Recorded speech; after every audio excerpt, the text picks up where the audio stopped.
ठीक है, यहाँ तक हो चुका था यूनियन प्रॉब्लम्स, यानी कि यूनियन को क्या क्या प्रॉब्लम फेस करने पड़ते हैं, किस किस तरह का प्रॉब्लम यूनियन के सामने आता है, काम करने की कठिनाई क्या क्या होती है उनको, वो अभी हम लोग पढ़ेंगे। तो सबसे पहले ट्रेड यूनियन के पास क्या क्या प्रॉब्लम होता है।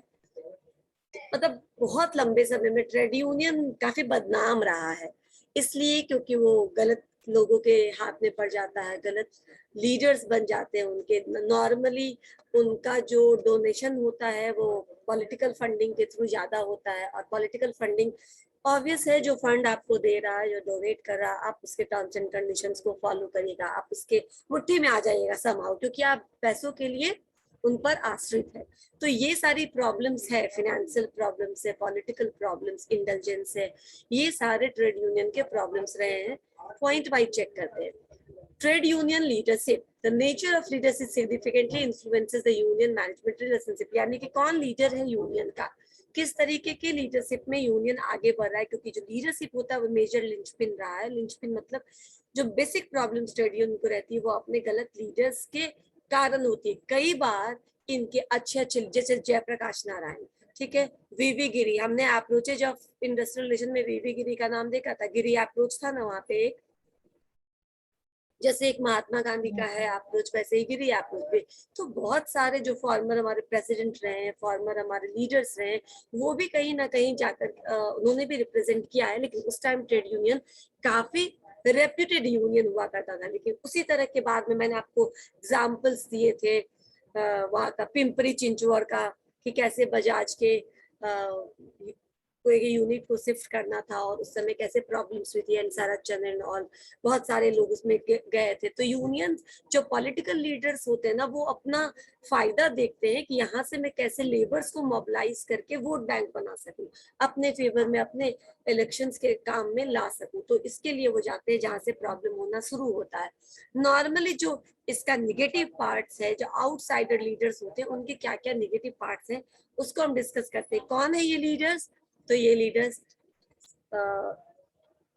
चीफ मिनिस्टर है, कोई अर्बन डेवलपमेंट लीडर है, कोई हाउसिंग का डेवलपमेंट लीडर है, कोई कुछ लीडर, कोई म्यूनसिपैलिटी लीडर है, अलग अलग तरीके के, जिनको कोई भी फाइनेंशियल प्रॉब्लम नहीं है, जिन्होंने कभी भी किसी इंडस्ट्री में एज ए लेबर काम नहीं किया है।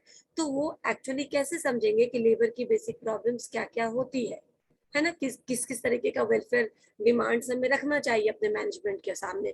उनको तो कुछ आइडिया ही नहीं होता, क्योंकि उनके तो कहते हैं ना, born up with silver spoon in the mouth, तो उनको कैसे पता चलेगा कि कोई प्रॉब्लम भी है। तो उस तरीके के जो आउटसाइडर लीडर्स होते हैं, वो ट्रेड यूनियन का पूरा का जो पर्पस होता है उसको समझ नहीं पाते, उसको सॉल्व नहीं कर पाते हैं। समझ में आया?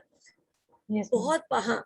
तो पर्सनल बेनिफिट्स के लिए, तो कभी अपने काम को निकलवाने के लिए, अपने प्रेजुडिस किसी दूसरे पार्टी से उनको प्रॉब्लम है तो उस पार्टी के अगेंस्ट आपको काम करवाएंगे, और अपनी रोटी सेकने के लिए ये यूज करते हैं यूनियन के, जो यूनियन का जो वर्कर्स होता है, जो मेंबर्स होता है, उनको। Most of the leaders can't understand the workers problem, ये वर्कर्स के प्रॉब्लम्स को समझते नहीं है।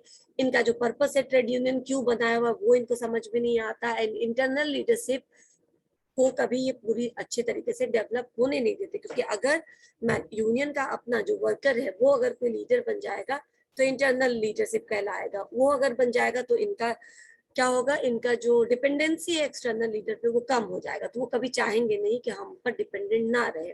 तो किसी ना किसी तरह से पालते हैं यूनियंस को, और जब यूनियन इस तरीके से किसी के रहमो करम पे पलने लगे तो फिर वो अपना पर्पस कभी सॉल्व नहीं कर पाए, क्योंकि उसका पर्पस है to protect the rights and benefits of labours, है ना। yes, ma'am. दूसरा प्रॉब्लम से मल्टीपल यूनियन से भी आपको एक ऑब्जेक्टिव आया था कि क्या मल्टीपल यूनियंस यानी एक से अधिक यूनियन, ठीक है। इसके दो एस्पेक्ट हैं मल्टीपल यूनियंस के। एक से अधिक यूनियन होने चाहिए, क्योंकि जैसे कि डेमोक्रेसी है हमारे कंट्री में, अगर एक ही पार्टी रहे तो हर साल वही जीतेगी, और बाद में वो डेमोक्रेसी कम और तानाशाही ज्यादा हो जाएगी, है ना। जैसे वो चाहेंगे उनके टर्म्स एंड कंडीशंस पे लोगों को रहना पड़ेगा। तो ज्यादा पार्टी होना जरूरी है, लेकिन कितना, 2 3 4, इससे ज्यादा नहीं, है ना। मल्टीपल यूनियंस का यही लॉजिक है कि अगर दो होना चाहिए, किसी भी जगह पे 2 या 3 यूनियन काफी है, मोर देन एनफ है, इससे ज्यादा यूनियंस नहीं होना चाहिए।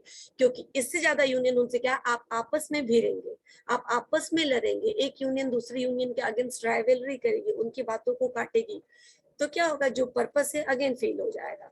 ठीक है ना, बहुत सारे यूनियंस होंगे, आपस में ही सामंजस्य नहीं रहेगा, वर्कर्स बढ़ जाएंगे, किसी भी यूनियन के पास इतना स्ट्रेंथ नहीं रहेगा कि वो अपनी बातों को इफेक्टिवली मैनेजमेंट तक रख सके, राइट। इसीलिए मल्टीपल यूनियंस इज अ दो धारी तलवार, जो होना भी चाहिए और नहीं भी होना चाहिए। तो 2 या 3 अगर यूनियन है तो यहाँ तक चलेगा, इसमें कैसे सामंजस्य बनाना है ये मैनेजमेंट एंड वर्कर्स का काम है। लेकिन अगर बहुत सारे यूनियंस है, then the union purpose become weak, क्योंकि ये आपस में ही फाइट करते रहेंगे। कुछ लोगों को कुछ मेंबरशिप मिलेगा, मेंबरशिप से फिनेंसेस जुड़ा हुआ है, तो आपको फिनेंशियली आप कमजोर हो जाइएगा, मेंबरशिप के मामले में कमजोर हो जाइएगा, आप स्ट्रांग ही इतना, आपके पास स्ट्रेंथ ही इतना नहीं रहेगा कि आप किसी चीज को इफेक्टिवली रख सके और आपकी बात मैनेजमेंट माने। मैनेजमेंट को तो पता है कि इनके बीच में फूट डालो और राज करो, कर सकते हैं हम, क्योंकि ये बहुत सारे हैं, अपने आप में बटे हुए हैं, इसीलिए मल्टीपल यूनियंस प्रॉब्लम है। अब है next union rivalry. Union rivalry जो मैं अभी आपको बता रही थी कि अगर ज्यादा यूनियन है और अगर यूनियन 2 ग्रुप में बटा हुआ है, तो आपस में यूनियन के बीच में क्या हो जाता है, यूनियन के बीच में झगड़े होने शुरू हो जाते हैं, फ्रिक्शंस होने शुरू हो जाते हैं। यही यूनियन राइवलरी कराता है, इंटर यूनियन राइवलरी, यानी आपस के 2-3 यूनियन जो है वो आपस में लड़ रहे हैं। Inter and intra union rivalries का मतलब सिंपल हुआ, ये भी हो सकता है कि एक ही यूनियन हो, और अच्छा कभी कभी कांग्रेस में भी फूट पड़ते देखते हैं ना हम, या बीजेपी के अंदर भी नेता को उससे छिटकते निकलते देखते हैं ना हम, क्यों, ये Yes, क्या ma'am. है, ये इंट्रा यूनियन है ना, एक Intramural. ही यूनियन के अंदर प्रॉब्लम्स हो रहा है, एक ही पार्टीज के अंदर लोगों का जो विचार है वो उसमें डिफरेंसेस आ गए हैं, मतभेद आ गया है। तो यूनियन में भी ऐसा हो सकता है कि एक ही यूनियन है तो भी उनके बीच में डिफरेंसेस हो, उनके बीच में मतभेद हो, लेकिन जब एक से अधिक है तो इंटर और इंट्रा दोनों राइवलरी आपको देखने के लिए मिल सकती है, जिससे कलेक्टिव बार्गेनिंग या जो म्यूचुअल निगोशिएशन का प्रोसेस है वो कहीं ना कहीं प्रभावित होता है और एडवर्सली इफेक्टेड Inter-rival. होता है। हाँ, एडवर्सली इफेक्टेड होता है, ठीक है ना। तो these are responsible for weakening the strength of the union, right. Yes, finances, ma'am. Finances के लिए पहले तो क्या क्या चीज पर ये आश्रित होते हैं। फिनेंसेस के लिए मैंने कहा इनको एक्सटर्नल फंडिंग चाहिए, जो पॉलिटिकल पार्टी से, कॉर्पोरेट से और लोकल जगहों से इनको मिलता है फंडिंग। उसके अलावा ये मैगजीन्स, ये पेपर्स वगैरह निकालते हैं, जहां से इनकी जरूरतें पूरी होती है। हर मेंबरशिप कुछ ना कुछ सब्सक्रिप्शन होता है, लेकिन सब्सक्रिप्शन रेट बहुत कम है, 25 पैसे अभी भी है शायद, इतने ही, ठीक है ना। तो 25 पैसे तो कोई लेता भी नहीं यार, रुपए भी 1 रुपया तक भी अब वो हो गया है, ठीक है ना, कोई लेने से इनकार कर देता है। तो 25 पैसे का तो कोई वैल्यू नहीं हुआ, ठीक है ना। और इनके खर्चे क्या है, तो खर्चे इनके हैं, जगह जगह पे मीटिंग्स करना है, तो मीटिंग के लिए कोई जगह चाहिए, कोई प्लेस चाहिए, होर्डिंग्स लगाना है, बैनर्स लगाना है, स्टेशनरी लेना है, प्रिंट करना है, अपने मेमोरेंडम को छापना है, मैनेजमेंट के पास देनी है, टेलीफोन एक्सपेंसेस है, न्यूज़पेपर एक्सपेंसेस है। तो एक्सपेंसेस तो ट्रेड यूनियन के पास है, आप पे नहीं भी करते तो ऑनरेरियम देते हैं, कभी कभी ऑफिस होल्डर को ऑनरेरियम दिया जाता है। ऑनरेरियम मतलब आप कभी कभी उनको पे कर रहे हैं, not on regular basis, you are not paying. Honorarium मतलब अवैतनिक, अवैतनिक काम मतलब कभी कभी आप उनको कुछ पैसा दे देते हैं, उनका कोई सैलरी फिक्स नहीं है ना। तो आप ऑनरेरियम पे कर रहे हैं, तो इन सब चीजों पे खर्चा है, खर्चा ज्यादा है, और जो वापस हमें फिनेंसिंग हो रही है वो बहुत कम है, मेंबरशिप चार्जेस बहुत कम है। मैगजीन्स अगर आप नहीं निकाल रहे या नहीं निकाल पा रहे तो वो आपको कमी हो रहा है। फंडिंग के लिए काफी मशक्कत करनी पड़ती है, क्योंकि ऑलरेडी 2-3 यूनियन है, लोग किसको किसको पैसा दे, किसको किसको फंड करे, है ना। तो यूनियन के पास फिनेंसेस का क्रंच रहना हमेशा से एक प्रॉब्लम रहा है, कि उनके पास फिनेंसेस ज्यादा नहीं होते, जिससे वो जो करना चाहते हैं वो इफेक्टिव तरीके से नहीं कर पाते, and then somehow they have to compromise, ठीक है ना, दे हैव टू कॉम्प्रोमाइज। तो ये फिनेंसेस भी अगेन, अगर ये फिनेंसिंग का प्रॉब्लम सॉल्व हो जाए यूनियन का, तो बहुत हद तक ये फ्री हैंड काम कर पाएंगे, ठीक है, जो काम करना चाहते हैं उसको कर सकते हैं।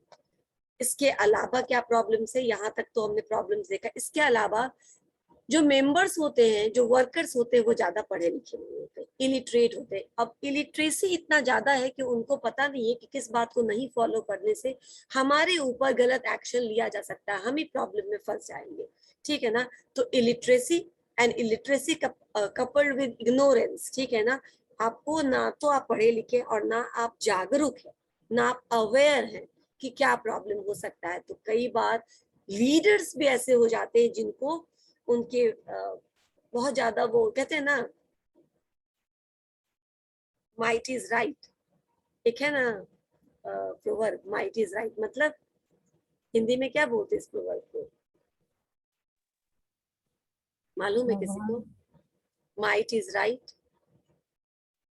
जिसकी हाथी, जिसकी लाठी उसकी भैंस, मतलब जिसके पास बल है उसके पास सब है, ठीक है ना। जो कमजोर है वो कहीं का नहीं हो, बुद्धि कितना भी वो कैपेबल है, पर अगर वो कमजोर है तो दुनिया उसके लिए नहीं है, राइट। तो माइट इज राइट का बात होता है अगर वो इलिटरेट है, इग्नोरेंट है, लेकिन वो लीडर है। क्यों? क्योंकि वो बलशाली है, वो इन्फ्लुएंसिव है, लोग उनकी बातें सुनते हैं। तो ऐसे अगर इलिटरेट लीडर्स होंगे तो वो क्या दिशा निर्देश दे पाएंगे वहां के मेंबर्स को, कैसे वो गाइड कर पाएंगे कि नहीं नहीं हमें ये नहीं करना, इससे हमारे लिए गलत हो जाएगा, हम आगे अपनी चीजों को आगे नहीं बढ़ा पाएंगे, या लड़ नहीं पाएंगे, या ठीक से डिमांड नहीं कर पाएंगे, कोर्ट में हमारा केस कमजोर हो जाएगा। तो जो ये इलिटरेसी और इग्नोरेंस है वो भी यूनियन के लिए बहुत बड़ा प्रॉब्लम है। अगर वर्कर्स, ठीक है labours are not so literate, लेकिन जो लीडर्स है उनको कम से कम पढ़ा लिखा होना चाहिए, उनको लेबर लॉज के बारे में, फैक्ट्री लॉज के बारे में, इंडस्ट्रियल एक्ट्स के बारे में पता होना चाहिए, ताकि वो प्रोटेक्ट और डिमांड कर सके कि क्या क्या है हमारे लिए। पता ही नहीं रहेगा तो क्या डिमांड करेगा। अनइवन ग्रोथ ऑफ यूनियन का क्या है ना कि यूनियंस आर समवेयर फ्लोरिशिंग, जैसे कि टेक्सटाइल इंडस्ट्री में, आयरन एंड स्टील इंडस्ट्री में, रेलवेज में, ठीक है ना, बैंकिंग में, इन सब चीजों में, डॉक्स, पोर्ट्स एंड डॉक्स में यूनियन काफी ज्यादा फ्लोरिश कर रही है। लेकिन बहुत सारे अभी भी ऐसे इंडस्ट्रीज है जहां पर यूनियंस नेग्लिजिबल है, यूनियंस ना के बराबर है, ठीक है ना, उनका कोई इंपॉर्टेंस नहीं है। जैसे कि एग्रीकल्चर में अभी पहली बार ये फार्मर का जो हम लोग देख रहे हैं ना, वो भी बहुत अच्छे तरीके से नहीं है, उसपे भी बहुत सारे पॉलिटिकल लीडर्स जंप कर गए हैं। समझ में आ रहा है आपको? दिख रहा है ना ये जो यस। दिल्ली में यस फार्मर्स मैम। डिमांड है। तो जो एग्रीकल्चर डिपार्टमेंट वो अभी भी अनऑर्गेनाइज है, यहाँ पे कोई यूनियन नहीं है, इनकी बातों को रखने वाला, सुनने वाला, मनवाने वाला कोई नहीं है। तो ये जो अनइवन ग्रोथ है, कहीं बहुत ज्यादा और कहीं बिल्कुल नहीं, ये अनइवन ग्रोथ भी यूनियन की ताकत को कमजोर करता है, ठीक है। निगेटिव पॉइंट है एक तरीके से यूनियंस के लिए। Heterogeneous nature of labour, heterogeneous मतलब you already know heterogeneous, homogeneous, है ना। अलग अलग। ओ हाँ, हेट्रोजिनस मतलब भिन्न भिन्न प्रकार के, हेट्रोजिनस नेचर ऑफ लेबर्स।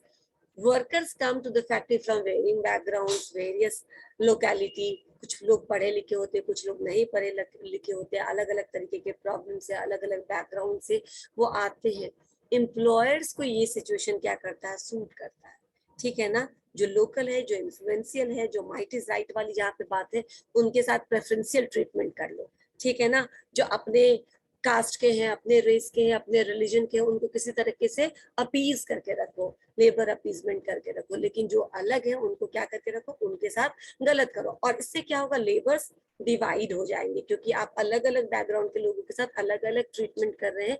जिसके साथ अच्छा कर रहे हैं they will always in your favour, और जिसके साथ अच्छा नहीं करे वो इतने ताकतवर नहीं रहेंगे कि आपसे लड़ पाएंगे। समझ में आया?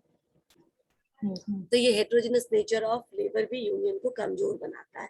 लैक ऑफ इंटरेस्ट, इंटरेस्ट का नहीं होना। वर्कर्स क्या है, अपनी रोजी रोटी के लिए आता है, कमाता है, चला जाता है। कौन झगड़ा करे, कौन फसाद करे, कौन डिमांड करे, कौन स्ट्राइक करे? 2 दिन हमारे घर के चूल्हे कैसे जलेंगे, हम स्ट्राइक करेंगे तो, है ना। ये प्रॉब्लम्स के कारण भी वर्कर्स के साइड से इंटरेस्ट खत्म हो जाती है। They are the tendency becomes to compromise, ठीक है, कॉम्प्रोमाइज कर लेते हैं, कॉम्प्रोमाइज कर लेते हैं। तो ये टेंडेंसी कॉम्प्रोमाइज करने का जो है वो कहीं ना कहीं इन लैक ऑफ इंटरेस्ट है वर्कर्स में। Workers don't want to get into any activities, union activities, क्योंकि उनको लगता है ये करने से हमको कल को फाइनेंशियल प्रॉब्लम्स हो सकती है, ठीक है ना। तो ये सब कारण से वो इंटरेस्ट शो नहीं करते और अगेन यूनियन अपनी बातों को मैनेजमेंट तक ठीक से रख नहीं पाता है। कुछ चीजों में पॉलिटिकल लीडर्स एक्सप्लॉइट करने के लिए आ जाते हैं, जो अपने पर्सनल एजेंडा को फुलफिल करते हैं और अगेन वर्कर का प्रॉब्लम वहीं के वहीं रह जाता है। तो इस कारणों से भी वर्कर्स में या वर्क ट्रेड यूनियन के प्रति डिसइंटरेस्ट शो होता है ऑर्गेनाइजेशंस के अंदर। ठीक है। Absence of paid office bearer, ठीक है, अगर आप पैसे नहीं दोगे, हम लोगों ने हार्जबर्ग थ्योरी में देखा था ना कि एक हाइजीन फैक्टर होता है और एक, मैं कहाँ लेके जा रही हूँ तुम्हें बीबीए 1 में, ठीक है ना, सेमेस्टर 1 में लेके जा रही हूँ, पर थोड़ा सा बस बता दूं कि हार्जबर्ग ने क्या बोला था कि salary is what, hygiene factor, अगर वो नहीं होगा तो काम नहीं कर पाएंगे। एंड रिकॉग्निशन या अचीवमेंट या रिवॉर्ड इज क्या, मोटिवेशन फैक्टर, वो होगा तो काम करने में मजा आएगा। तो क्या चीज नहीं रहेगा तो बिल्कुल आप काम नहीं कर पाएंगे। सैलरी, बेटर वर्किंग कंडीशन, ये नहीं रहेगा तो आप काम भी नहीं कर पाएंगे। यहाँ पे absence of paid office bearer, आपको अपने काम कराने के लिए फुल टाइम ऑफिस बेयरर चाहिए, जो ऑफिस बेयरर मतलब ऑफिस का काम काज देखने वाला, संभालने वाला। वो अगर नहीं है आपके पास तो आप कैसे काम करेंगे, है ना, नहीं कर पाएंगे। जो आपके पास पैसे नहीं है कि आप फुल टाइम ऑफिस बेयरर को पे कर सकते हैं, इसीलिए आप पार्ट टाइम ऑफिस का काम करने के बाद जितना समय बचता है उतना टाइम आप यूनियन को देते हैं। तो आप डिलिजेंटली सिंसियरली मन लगाकर नहीं कर पाएंगे, क्योंकि पूरे काम के बाद आप थक भी जाएंगे, आपको घर भी जाना होगा, आपको पैसे मिल भी नहीं रहे, यहाँ की कोई मोटिवेशन रहेगा इसके काम को लेकर के। तो वो ये बस किसी तरह चलने वाला काम होता है फुल टाइम या एब्सेंस ऑफ ऑफिस बेयरर के वजह से। ऑफिस का भी जो काम होता है, मीटिंग होता है, एजेंडा होता है, मैगजीन्स होता है, जर्नल्स होता है, जो इनको छपवाना होता है, वो समय पर नहीं हो पाता है और काम जिस हिसाब से होना चाहिए वैसे नहीं होता, बस खाना पूर्ति होता है। राइट। तो ये सब क्या है, वीक पॉइंट है, यूनियंस के प्रॉब्लम्स। ठीक है, जिसको अगर यूनियन को बेहतर बनाना है तो इसको ओवरकम करने की जरूरत है। समझ में आया? Yes ma'am. Yes ma'am. ठीक है, ये आपका खत्म हो गया। अभी दूसरा कोई टॉपिक शुरू करते हैं। मैं अगेन स्क्रीन शेयर करके ही ये कर सकते हैं हम लोग। मैं शेयर करते, देखो यहाँ पर है, इसको थोड़ा शुरू कर लेते हैं। वर्कर्स पार्टिसिपेशन है, ये तो बाद में करेंगे। व्हाइट कॉलर क्या है, पहले भी मैंने लास्ट में बताया था। ये हो चुका, ये हो चुका, ये नहीं करना। Growth of trade ma'am union, worker participant एक करवा दीजिए ना। अच्छा ठीक, मैं देखती हूँ क्या है, किसमें पूरा है वो देखने दो।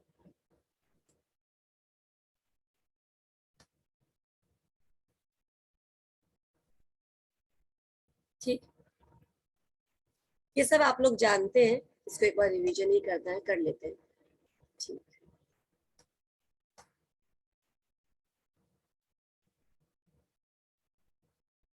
स्क्रीन शेयर है? नो मैम, नहीं दिख रहा, बस आपका ओके, वो मैं लिस्ट शेयर है। कर रही हूँ, मैं शेयर कर रही हूँ। ठीक है,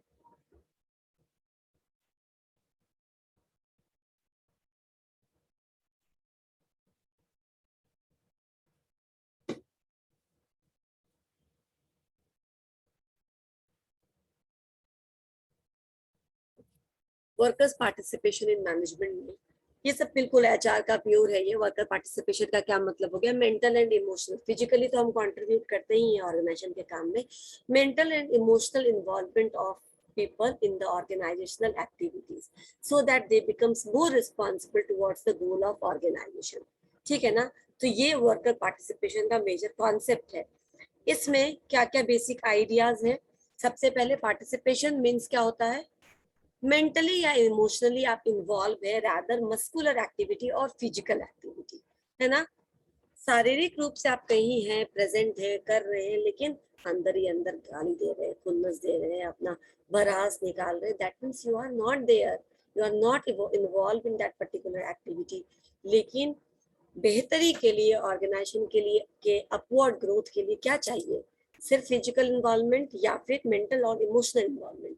मैनेजमेंट ने इस बात को समझा, ठीक है ना, कि जबरदस्त काम कराना, ठीक है ना, जबरदस्ती काम कराना, ऑटोक्रेटिक वे में काम कराने से ठीक है रिजल्ट तो मिलेंगे, लेकिन ये रिजल्ट काफी शॉर्ट टर्म होंगे, है ना।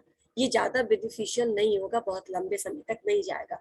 सो हमको किस तरीके से काम करवाना एम्प्लॉय से, तो उनको इमोशनली इन्वॉल्व करना अपने ऑर्गेनाइजेशन में। वो कैसे होंगे, जब उनके वीक पॉइंट को पिन करेंगे, ठीक है ना। जब कैसे भी किसी भी घर में बगल वाली भाभी हो, किसी के अगल बगल में, या कोई आंटी हो, उनको बोल दो आंटी आप बहुत अच्छा हलवा बनाती है, देखो दूसरे दिन तुमको वो हलवा बना के खिला देंगे, ठीक है ना। This is how we use this tactics. यही टैक्टिक यूज किया जाता है ऑर्गेनाइजेशन में कि आप अपने एम्प्लॉयज को खुश रखिए, अप्रिसिएट करिए, ठीक है ना। उनके एफर्ट्स को रिवॉर्ड करिए, रिकॉग्नाइज करिए, वो खुश रहेंगे। उनको पैसे कम भी दोगे, दे आर हैप्पी, एलेटेड, ठीक है ना, always ready to do anything. ये इन्वॉल्वमेंट कैसे मिलेगा, सिर्फ काम दे दो अगर वो कर लेंगे, उससे नहीं, उनसे पूछो these are the problems we are going through, आप अपना सजेशंस दीजिए, आप अपना तरीके से इस काम को खत्म करिए, हम आपको फ्री हैंड देते हैं, यू हैंडल दिस प्रॉब्लम। अगर हम ऐसे करते हैं तो वो कनेक्ट होते हैं, ठीक है ना। दूसरा आइडिया क्या है, idea in participation is that it motivates person to contribute to achievement of organizational goals. Obviously जब वो इन्वॉल्व होंगे तो हम मोटिवेटेड फील करेंगे, जो एम्प्लॉयज हैं वो मोटिवेटेड फील करते हैं और ऑर्गेनाइजेशन के ग्रोथ के लिए वो काम करना तब शुरू करते हैं, तो वहां से क्रिएटिव सजेशंस और आइडियाज आने शुरू होते हैं, ठीक है। And then it encourages people to accept responsibility. मैंने कई बार कहा है कि ऑर्गेनाइजेशन में आपका समय खत्म होता है 6 बजे, लेकिन कई बार आप कुछ दिनों जब बहुत जरूरत होता है आपके वहाँ रहने की, आपके जो प्रोफाइल है उस पर ज्यादा वर्कलोड होता है, तो आप क्या करते हो, 6 बजे आपका टाइम खत्म हो गया, you can go to your home back, but you stay there and work more 2-3 hours extra. Why? Not because you are getting paid for these 2-3 hours, नहीं, आपको कोई पेमेंट एक्स्ट्रा नहीं मिलता। Why? Because you know this is your responsibility, ठीक है ना। आज ये आपका काम है, तो ये खत्म करना आपकी जिम्मेदारी, कल को आप नहीं रहेंगे तो कोई और करेगा, दैट डजंट मैटर, लेकिन आज ये आपकी रिस्पॉन्सिबिलिटी है। एंड जब ये सेंस ऑफ रिस्पॉन्सिबिलिटी आ जाता है तो एम्प्लॉयर चद्दर तान के भी सोता है ना, तो उसका काम हो जाता है, ठीक है ना। तो ये चीज चाहिए होता है मॉडर्न मैनेजमेंट में। मॉडर्न एम्प्लॉयर जिनको समझ में आती है वर्कर्स मैनेजमेंट, उनको यही करवाना होता है अपने एम्प्लॉय से, ठीक है। तो ये कॉन्सेप्ट है वर्कर्स पार्टिसिपेशन से पीछे। अब आते हैं ऑब्जेक्टिव्स क्या है, अभी जो मैंने बताया ऑब्वियसली वो ऑब्जेक्टिव ही है, ठीक है ना। Raise the level of motivation of workers by closer involvement. आप उनको क्लोजली इन्वॉल्व करिए मीटिंग्स में, ऑर्गेनाइजेशन की एक्टिविटीज में, किसी इवेंट को कराने में, सो दैट कि वो मोटिवेटेड फील करे। इतने से ही काम नहीं चलेगा, उनको थोड़ा सा रिकॉग्निशन और अप्रिशिएशन भी दीजिए हर एक मीटिंग, इवेंट या कुछ अचीवमेंट के बाद, right. It is an opportunity for expression and to provide a sense of importance to work. उनको ये भी पता चलता है, then they get opportunity। इस तरीके से एम्प्लॉयज को क्या मिलता है, एक मौका मिलता है जहां पर वो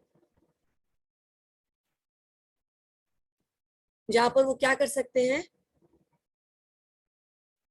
अपने आप को एक्सप्रेस कर सकते हैं, अपने आप को एक्सप्रेस कर सकते हैं, अपने बात को रख सकते हैं, अपने आइडियाज को आपके सामने रख सकते हैं। अदरवाइज दे फील हेजिटेशन और they feel that they are not going to be listen to, so क्या जरूरत है बोलने की, ठीक है ना, इसलिए वो चुप रहने के लिए तैयार हो जाते हैं। तो एक्सप्रेशन का मौका उनको मिलता है वर्कर्स पार्टिसिपेशन के through. It leads to better effort and harmony, यानी कि यहाँ पे सामंजस्य ज्यादा होता है मैनेजमेंट और एम्प्लॉयज के बीच में, और साथ ही एम्प्लॉयज और अदर मेंबर्स के बीच में, एम्प्लॉयज एंड एम्प्लॉयज के बीच में हार्मनी, यानी अच्छा रिलेशन, अच्छा वर्क रिलेशन वहां पे होगा, और प्रॉब्लम नहीं होगा, डिस्कोर्ड कम होगा, कॉन्फ्लिक्ट्स कम होंगे। counterbalance power of manager, it is a device to counterbalance powers of manager, यानी मैनेजर्स के जो पावर है उसको बैलेंस करने के लिए एक डिवाइस है, ठीक है ना। उनके पास क्या पावर है, ऑटोक्रेटिक भी हो सकते हैं, ठीक है ना, लेकिन अगर वर्कर पार्टिसिपेशन है, अगर वर्कर्स को हम प्रमोट करते हैं, वर्कर के आइडियाज को सुनते हैं, तो उनको अच्छा ठीक है, सुनने का या रखने का मतलब ये नहीं होता है कि सिर्फ ये हाथी का सूंड हो, ठीक है ना, जो देखने हाथी के दांत हो, जो दिखाने के लिए कुछ और खाने के लिए कुछ। जहां पे वर्कर्स पार्टिसिपेशन का कॉन्सेप्ट है, वहां पे इसको जेन्युइनली, ठीक है ना, एक ट्रू सेंस में इम्प्लीमेंट किया जाता है, सो दैट कि मैनेजर अगर बहुत ज्यादा एक्सप्लॉइटेटिव हो रहे हैं तो उनको कैसे हम कंट्रोल कर सके, क्योंकि हमारे वर्कर्स के पास भी कुछ पावर्स हैं, अपने डिसीजंस लेने का या अपना सजेशंस देने का क्षमता उनके पास भी है, right. So it somehow it balance the managerial powers. ठीक है, it is Panacea for solving industrial problems, यानी इंडस्ट्री का जो भी अभी तक हम लोगों ने पढ़ा, इंडस्ट्रियल डिस्प्यूट, कंफ्लिक्ट जो भी होता है, उस अगर हम ये करते हैं, वर्कर्स पार्टिसिपेशन रखते हैं, तो कलेक्टिव बार्गेनिंग के थ्रू या फिर जेएमसी के थ्रू कहीं ना कहीं ये रामबाण है। पेनेसिया मतलब रेमेडी, रामबाण, ये रामबाण होता है आपके इंडस्ट्रियल प्रॉब्लम्स को, खासकर ये कैसे प्रॉब्लम्स होंगे, लेबर्स एंड मैनेजमेंट के बीच के प्रॉब्लम्स को सॉल्व करने के लिए ये कारगर साबित होता है। ठीक है, अब फॉर्म्स क्या है, अभी थोड़ा बहुत हम लोगों ने देखा भी है 1-2 दिन पहले के क्लासेस में। कलेक्टिव बार्गेनिंग, कलेक्टिव बार्गेनिंग भी एक अप्रोच है, किस चीज के लिए, वर्कर्स पार्टिसिपेशन के लिए। Again it is given by Sydney and battery. ठीक है ना, नॉर्मली ये बहुत इफेक्टिव होता है इंडस्ट्रियल डिस्प्यूट को सॉल्व करने के लिए। अगर कहीं कोई ग्रीवेंसेस हैं, then collectively management and employee साथ बैठ करके उस प्रॉब्लम को सॉल्व करते हैं। ये प्रॉब्लम नॉर्मली, हाँ, ये प्रॉब्लम नॉर्मली वेजेस से या अलाउंसेस से या किसी फ्रिंज बेनिफिट से रिलेटेड होता है, वर्क रूल्स को बनाने से रिलेटेड होता है, और डिस्प्यूट को रिजॉल्व करने के लिए होता है। तो कलेक्टिव बार्गेनिंग हो गया। कलेक्टिव बार्गेनिंग में भी chosen representatives from employer and employee. ठीक है ना, सारे वर्कर्स को जाने की जरूरत नहीं है, वर्कर्स ने अपने रिप्रेजेंटेटिव को चुनकर भेज दिया, मैनेजमेंट में जाइए और आप निगोशिएट करिए। ठीक है ना, तो यहाँ पे क्या होता है, वर्कर्स के या एम्प्लॉयज के जो भी चूजन रिप्रेजेंटेटिव होते हैं, वो बार्गेनिंग करने के लिए मैनेजमेंट के साथ जाता है, बार्गेनिंग करने, निगोशिएट करने के लिए, and then they agree on certain points और accepts the other points of management. Management कुछ बातें मानती है, एम्प्लॉयज को कुछ बातें मानना पड़ता है, और म्यूचुअली बातचीत से उस प्रॉब्लम को खत्म किया जा सकता है। तो पार्टिसिपेशन हुआ, डिस्प्यूट को सॉल्व करने में पार्टिसिपेशन हुआ वर्कर्स का। इसका दूसरा तरीका है वर्क्स कमिटी। वर्क्स कमिटी कहाँ पे होगा, जहाँ पे 100 या 100 से अधिक लोग होंगे, वहां पे वर्क्स कमिटी आप कंस्टिट्यूट कर सकते हैं, जिसके अंदर equal number of representatives from employer and employees या management and workers, equal number of representative, 6, 12 जो भी है, दोनों साइड से इक्वल नंबर ऑफ रिप्रेजेंटेटिव्स रहेंगे। और ये कमिटी भी कॉर्डियल और हार्मोनियस रिलेशन को बनाए रखने के लिए बनाया जाता है ऑर्गेनाइजेशंस के अंदर। जेएमसी ऑलरेडी हम लोग कर चुके हैं कि जेएमसी क्या है, ज्वाइंट मैनेजमेंट काउंसिल, 1958 में इसको इंट्रोड्यूस किया गया। ये काउंसिल क्या है, ये प्लांट लेवल पे एम्प्लॉयर एंड एम्प्लॉयज के इक्वल रिप्रेजेंटेटिव से बनाया जाता है, जो code of discipline, code of जो हमारा कंडक्ट होता है, ठीक है ना, उस सब चीजों पे, रूल्स पे काम करते हैं। जैसे स्टैंडिंग ऑर्डर था, जैसे वर्क्स कमेटी था, यहाँ भी है कि ये चीज क्या करेगी, एक्सीडेंट को प्रिवेंशन के लिए, एब्सेंटिज्म को कंट्रोल करने के लिए, इनडिसिप्लिन को कंट्रोल करने के लिए, वर्किंग कंडीशन कैसे बेहतर और हाइजीनिक बना जाए, इसके ऊपर हॉलीडे कितना होना चाहिए, कितने पेड लीव होने चाहिए, कितने लीव्स कैरी फॉरवर्ड कर सकते हैं, इन सब चीजों के ऊपर joint management council along with management and employees दोनों एक साथ काम करते हैं। और ये क्या है, बाइपार्टाइट कंसल्टेटिव बॉडीज है। ठीक है ना, और इसमें 500 या 500 से ज्यादा एम्प्लॉयज होते हैं तभी होता है। रहने पर जेएमसी बनाएंगे, बिल्कुल सही है, बिल्कुल सही है।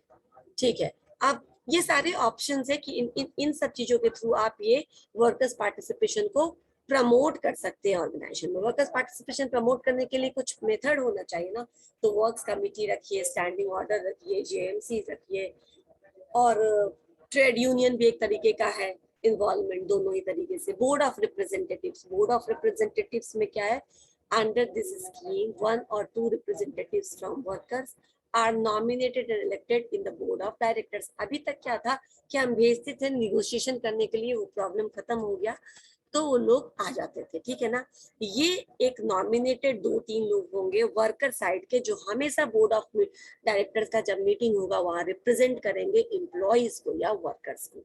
ठीक है, और वर्कर के इंटरेस्ट में अगर कोई चीजें हो रही है तो उसको प्रमोट करेंगे, और अगर उनको लगेगा कि ये बोर्ड ऑफ डायरेक्टर कुछ ऐसे डिसीजंस ले रहे हैं जिससे वर्कर का इंटरेस्ट इन्फ्लुएंस हो सकता है, एडवर्सली अफेक्ट हो सकता है, तो वो वहां पे रोक लगा सकता है। तो एक तरीके से बोर्ड ऑफ रिप्रेजेंटेटिव मतलब आप कहीं ना कहीं बोर्ड ऑफ डायरेक्टर की हैसियत दे रहे हैं वर्कर्स के नॉमिनेटेड 1-2 रिप्रेजेंटेटिव को।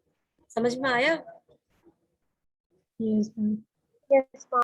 जहाँ पे शुरुआती लेवल पे ही जहाँ पे मीटिंग्स हो रही है शुरुआती लेवल पे ही वो कंट्रोल कर सकते हैं कि कोई ऐसा रूल ना बने जिससे वहाँ के लेबर पे गलत असर पड़े।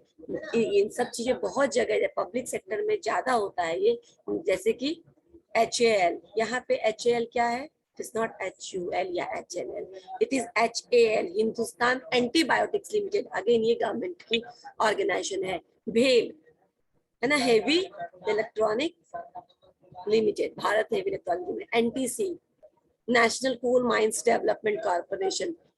HOC, Hindustan organic chemicals. ये सब जितने भी गवर्नमेंट और पब्लिक सेक्टर है या semi public semi government sectors है, वहां पर इसको बहुत ज्यादा इम्प्रूव किया गया, बहुत ज्यादा इसको प्रमोट किया गया और ये हर जगह है।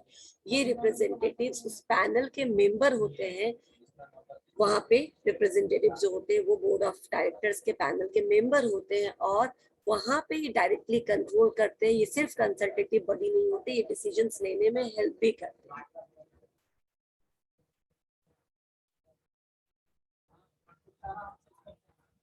ये यहाँ तक हो गया। उसका participation through ownership. Participation through ownership आपको मालूम है, मैंने ESOP की बात बताई थी एक बार और आप लोग पढ़े भी होंगे इसको सेकंड सेम में या थर्ड सेम में कहीं भी। ESOP मैंने भी शायद थोड़ा बहुत शॉर्ट में बताया, आई डोंट रिमेम्बर मैंने बताया है कि किसी और बैच में बताया होगा। ESOP employee stock option policy, ठीक है ना। एम्प्लॉय स्टॉक ऑप्शन पॉलिसी मतलब एम्प्लॉयज को, ये रिटेंशन प्लान भी मैम होता है, बताएंगे आप। ये रिटेंशन प्लान भी होता है, एम्प्लॉयज को रिटेन करके रखने के लिए भी ये स्टॉक में किया जाता है।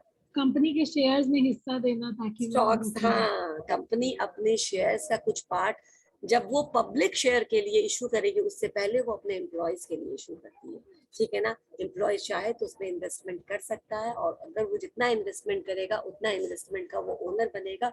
देयर आर सर्टेन ड्यूरेशन, जिस ड्यूरेशन के अंदर वो उसको लिक्विडेट करके उससे पैसे भी ले सकता है, ठीक है ना।